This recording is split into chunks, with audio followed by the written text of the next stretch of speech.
अयोध्येतील श्रीराम मंदिरात झालेल्या दानचोरीच्या मुद्द्यावरून ठाकरेंच्या शिवसेनेने राम रक्षा आंदोलन सुरू केले आहे। नागपुरात शनिवारी उद्धव ठाकरेंच्या उपस्थितीत हे आंदोलन केले जाणार आहे। या आंदोलनात सर्व पक्षीयांनी सहभागी व्हावं असं आवाहन ठाकरेंच्या पक्षाने केलंय। ठाकरेंच्या पक्षाने मुख्यमंत्री देवेंद्र फडणवीस आणि राष्ट्रीय स्वयंसेवक संघाचे सरसंघचालक मोहन भागवत यांना पत्र पाठवून या आंदोलनात सहभागी होण्याचं निमंत्रण दिलंय। दरम्यान ठाकरेंच्या या रामरक्षा आंदोलनावर सत्ताधाऱ्यांनी टीकेचे बाण सोडलेत।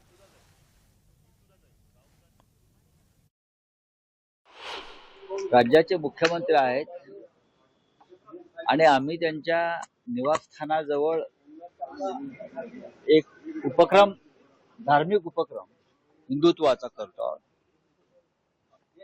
राज्याचे मुख्यमंत्री म्हणून आम्ही त्यांना निमंत्रण दिलेलं आहे। त्याही पेक्षा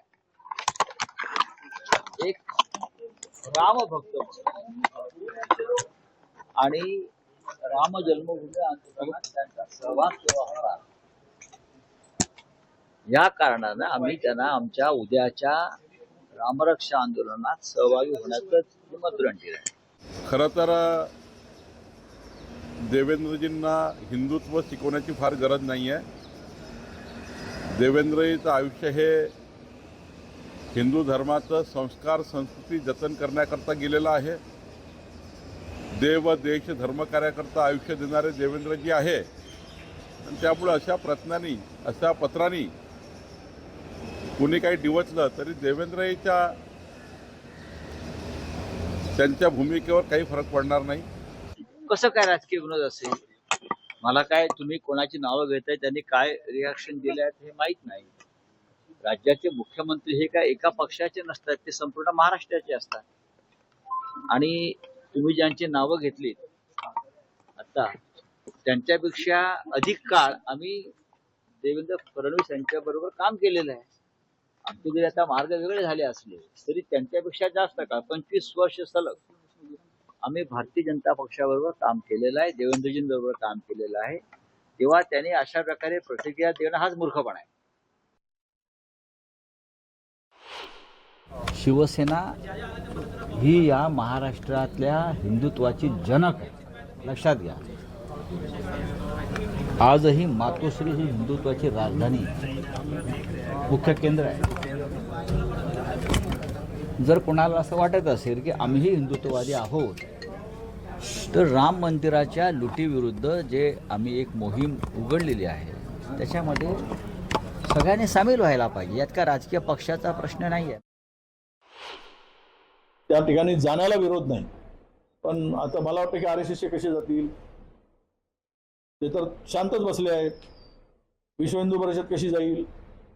आता हे जर उतरले खरंच रामाचे भक्त आणि हिंदूचे रक्षण करते असतील तर RSS आणि विश्व हिंदू परिषद जाईल, नसतील लुटेऱ्यांच्या फौजेचे सहकारी असतील तर जाणार नाही। हा त्याचा अर्थ होतो। उद्धवजींनी रामरक्षा म्हणावी, खूप मोठा विनोद आहे। खूप मोठा विनोद आहे। जे उद्धवजी काँग्रेससोबत गेले, जे उद्धवजी सोनिया गांधीसोबत गेले, ज्या राहुल गांधींना तो आदित्य ठाकरे मिठ्या मारतोय रस्त्यामध्ये, त्यांनी आता हिंदुत्वाचं बाबत बोलावं, हे हास्यास्पद आहे ना। लोकांना कळतं सगळ्या गोष्टी। आता लोक काय तेवढे दुधकुळे झाले नाहीत ना। काहीतरी आता आपल्या हातात हवं आहे म्हणून आपल्याला चला उतरायचं मैदानामध्ये। मी अजून जिवंत आहे, मी अजून रात्रांना मेलेलं नाही, हे उष्ण अवसर आणून दाखवण्याचं काम मी त्यांनी जे केलं आहे ते लोकांना कळतंय, सगळ्यांना कळतंय। रामरक्षा आंदोलन उद्धव ठाकरेंनी आणि टीमनी केलेलं आहे किंवा करणार आहेत, एक प्रकारचा ढोंगीपणा आहे। खरं तर हिंदू हृदय सम्राट बाळासाहेब ठाकरेजींना आज पुन्हा वेदना होतील।